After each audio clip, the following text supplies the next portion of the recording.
Ciao a tutti, bentrovati e bentornati in questo nuovo unboxing. Di cosa vi voglio parlare oggi? Allora, oggi ho ricevuto un oggetto veramente particolare, soprattutto raro, molto originale, e si tratta di questo.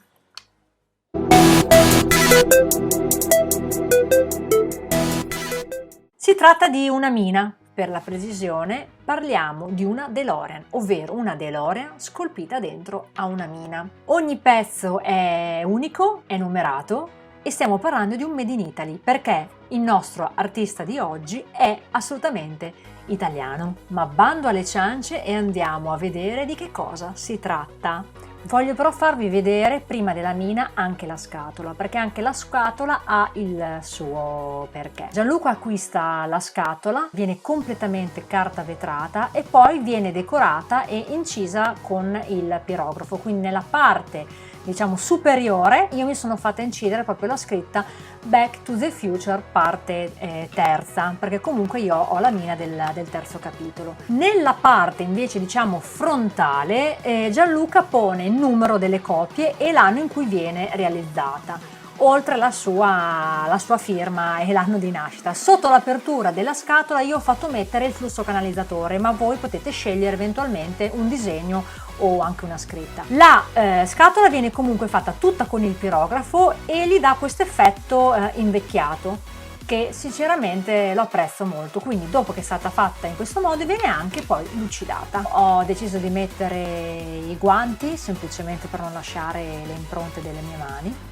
sul vetro e le famose ditate che disturbano. Al suo interno si trova subito il biglietto da visita dell'artista con i vari contatti, quindi la pagina Facebook ed Instagram, e finalmente possiamo notare la famosa mina. Ecco, prima voglio però soffermarmi un attimo sulla base, nel senso che la mina viene poi posta su questa base, anche questa in legno, carta vetrata lucidata, e dove l'artista viene a posto anche diciamo il logo sulla parte frontale di Back to the Future. Al suo interno c'è anche della gomma piuma che, volendo, se viene messa al di sotto della base, fa in modo che la matita possa rimanere più in alto. Andiamo invece a riprendere la nostra mina. All'interno diciamo dell'ampolla vedo che ci sono delle tracce di residui di legno. L'ampolla non è stata siliconata, quindi sigillata con la parte finale del sughero, proprio per questo motivo, perché si può andare a lavare, quindi facendo una leggera pressione e rotazione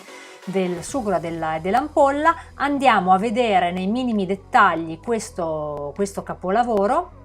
Intanto io appoggio l'ampolla di vetro da un'altra parte e vi spiegherò con quali strumenti viene realizzato appunto questo capolavoro. Gli attrezzi che usa Gianluca fondamentalmente sono tre.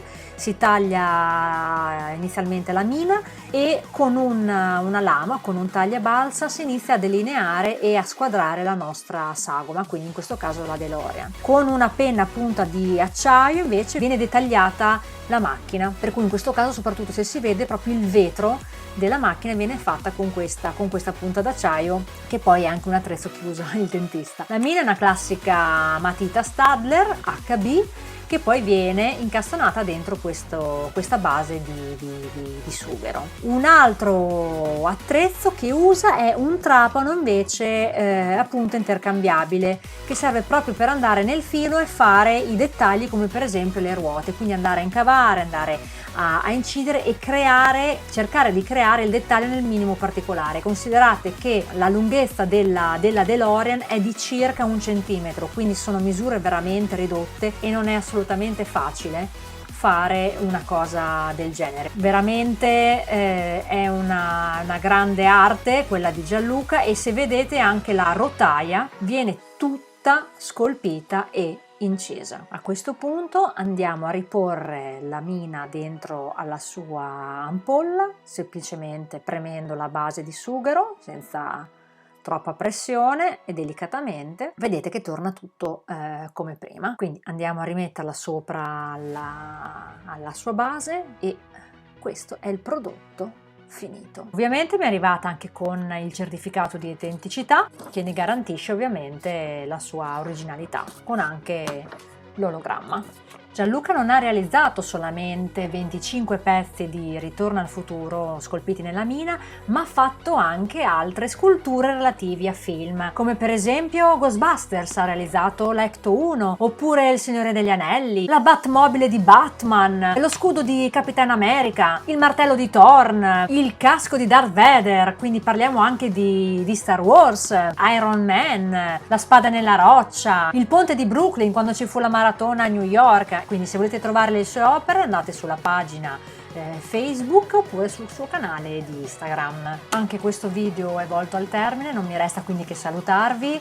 Vi ricordo quali sono i canali sul quale potete trovarmi, quindi pagina e gruppo Facebook di Back to the Future Memorabilia, il canale Instagram, quello di YouTube, quindi nel caso ancora non l'abbiate fatto iscrivetevi se vi fa piacere al mio canale, attivate anche la campanella in modo tale da non perdere ogni video che io andrò a fare e per il resto niente, ci vediamo nel futuro e mi raccomando alla prossima diretta. Ciao!